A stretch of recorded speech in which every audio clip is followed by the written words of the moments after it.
10 বছর পর ফিরছে রণবীর-দীপিকা জুটি। রণবীর কাপুর ও দীপিকা পাডুকোন জুটির অভিনয়ের বাইরে বাস্তবে প্রেমের সম্পর্ক নিয়েও একসময় কম চর্চা হয়নি।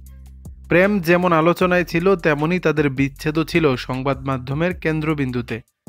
ব্যক্তিগত জীবনে ভিন্ন পথে হাঁটলেও পর্দায় তাদের রসায়ন আজও বলিউডের অন্যতম আকর্ষণ। এর মধ্যে খবর, প্রায় 10 বছর পর আবার পর্দায় ফিরছে দর্শকের সেই প্রিয় জুটি। 2015 সালে মুক্তি পাওয়া তামাশা ছিল তাদের শেষ কাজ। এরপর তাদের একসঙ্গে দেখা যাবে কিনা এ নিয়ে জল্পনা ছিল বহুদিনের। শেষ পর্যন্ত তা সত্যি হতে যাচ্ছে। নতুন এই সিনেমাটি পরিচালনা করছেন অয়ন মুখোপাধ্যায়, যিনি এর আগে রণবীর-দীপিকাকে নিয়ে সুপারহিট সিনেমা তৈরি করেছিলেন। ভারতীয় গণমাধ্যম বলছে, অয়ন তার নতুন ছবির চিত্রনাট্য নির্মাণ করছেন রাজ কাপুরের 1956 সালের ক্লাসিক চোরি চোরি থেকে অনুপ্রাণিত হয়ে। মূল গল্পে আধুনিকতা যোগ করতে নির্মাতা বেশ কিছু নতুন টুইস্ট যোগ করছেন।